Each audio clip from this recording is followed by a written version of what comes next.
The private investigator leaned over the small screen, watching impassively as the lovers lay naked on the hotel bed, recording the scene for a client. He sighed as he watched the impending end of the marriage. All these years later, I can't understand why a woman who has everything wants to ruin her own life like this. She's just a stupid broad, for God's sake. He leaned back in his chair and typed a message on his phone. Just one word. Slut, hit send, and it was done. He stared at the screen, waiting for the next action he knew was coming. He was instructed to keep recording until he was signaled to stop. He knew the woman's husband was about to enter the room. It wasn't the best decision, but he was assured that there would be no violence unless the rascal pounced. In that case, the husband would defend himself.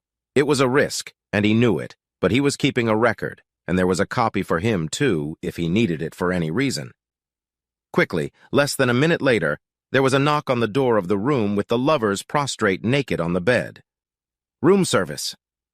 The man sighed, but got up from the bed and wrapped himself in a robe and threw a blanket over his reclining lover. The detective watched him approach the door. Showtime, he thought to himself. The man opened the door. The detective heard a muffled conversation. He knew what it was about.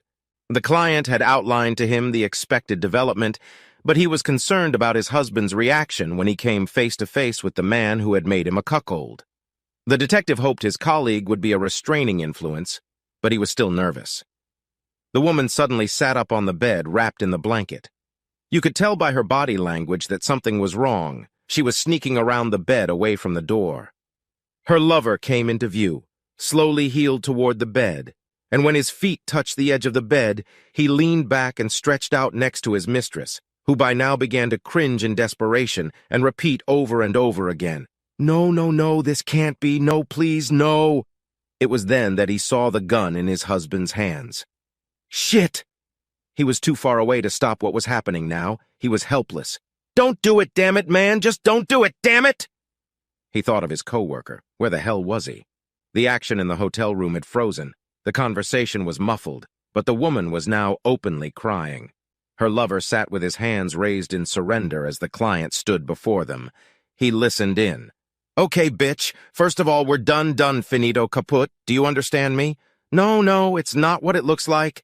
Shut up if you don't want another hole in your head. She cringed, recoiling from him. She'd never seen him like this before.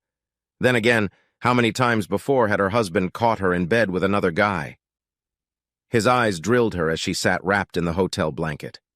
Her lover dared her for a split second and made a frantic movement toward her husband. The husband, who was praying for any excuse, lightning fast, put the barrel of the gun to his head. A satisfying crack brought a grim smile to the husband's face. The woman saw it and shuddered. Her scream tensed her husband. He pointed the gun at her head, his eyes wild.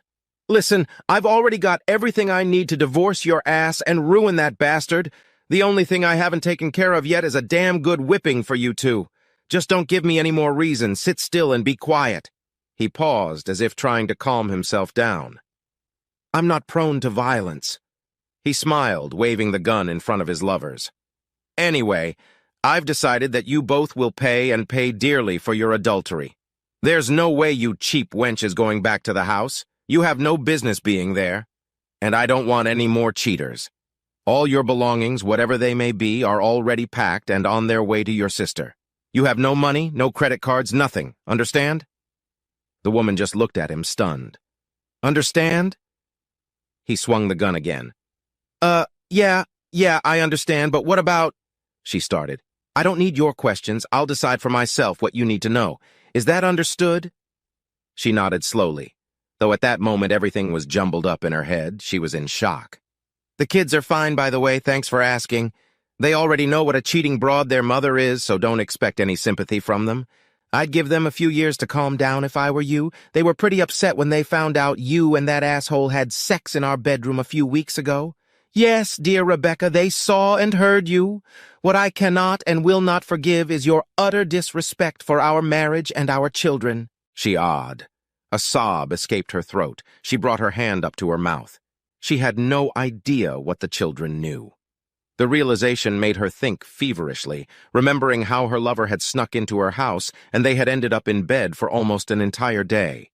She hadn't seen her children that day, hadn't seen them stay out late, and then come home looking sullen and withdrawn.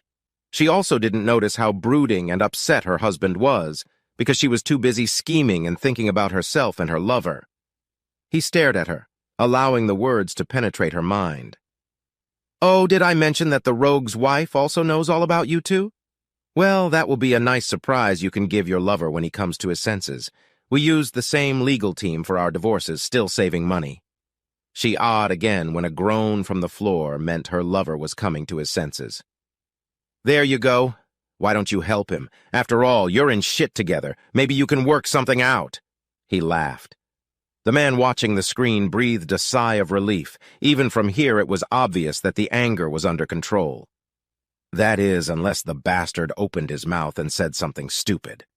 On the screen, the husband looked at the camera and smiled. That was the signal. "Back to the script. Thanks a hell of a lot for that," thought the detective. The text message was sent again. He leaned back in his chair and sighed in relief as he looked at the screen. There was a knock on the door of the room, and a man walked in. He was wearing a long coat and fedora. In his hand, he held 2 large envelopes. He approached the woman first. "Are you Rebecca Polson?" She nodded sadly before muttering, "Yes, I am." "Thank you, ma'am, you have been served." He turned to her lover, who had managed to sit on the edge of the bed and was now rubbing his head. "Jonathan? I beg your pardon, sir, are you Jonathan Green?" He nodded. "Yes, damn right I am. You've been handed a message, Mr. Rascal." The messenger turned and disappeared in seconds. Steve Polson looked Jonathan Green in the eyes, and Jonathan Green felt hatred. He flinched, trying to look away from those gray eyes. They reminded him of a wolf. "By the time you realize this, I'll have your life in a big way. You'll get what you deserve from your wife, but I'll get what I deserve soon enough, buddy. Your wife doesn't want you home. She's taken her kids to her parents, and as you know, her daddy has the resources to really screw up your life. So, buddy, there's no need for me to do time for you, pair of crooked scoundrels. I'll leave you now. I wish you a good life, and I'm sure you'll have plenty to talk about, so I'll leave you lovebirds alone." With these words, he turned and left the room. The lovers sat on the bed, staring at the envelopes, wondering what the hell had just happened. The man watching the screen let out a huge sigh of relief, but continued to watch. Jonathan Green pulled out his cell phone and called his wife. That didn't go over too well. Rebecca Polson, sitting in a near catatonic state, could hear the woman's sarcastic voice. Jonathan threw his phone across the room as he began to realize that the consequences had already begun. He yelled at Rebecca Polson, who began yelling back at him. The screen showed them taking out their anger on each other for the collapse of their lives. "That bitch hung up on me! You've been warned, asshole!" The detective stood up and refreshed his scotch on the rocks while the scene continued to play out on the screen. Jesus, what a fucking day! Another happy couple going on the road. He drained his glass in a volley. Watching scenes like this one had been a major part of his business for the past few years, and his reputation for preying on cheating spouses was well known.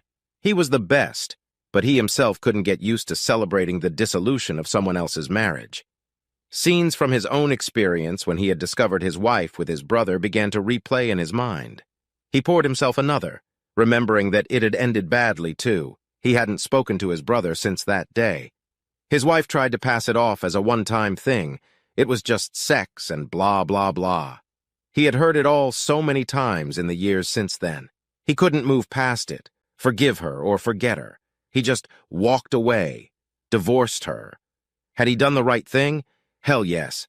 But damn it, it hurt like hell, and it still hurt. Even after 15 years, it still hurt. He knew how Steve Polson would feel when he woke up alone in the morning. While the chase was on, it distracted the stalker from the real pain of loneliness. You stupid fool, if you cared even a little bit, you would ask yourself why. Why? Now your pain is just beginning. He reached over, turned off the connection, and started to shut everything down. His cell phone rang. He opened it and asked, "Steve, are you okay? You had me worried for a bit." "Yes, I have everything written down and will have it ready for you tomorrow. See you then. Bye."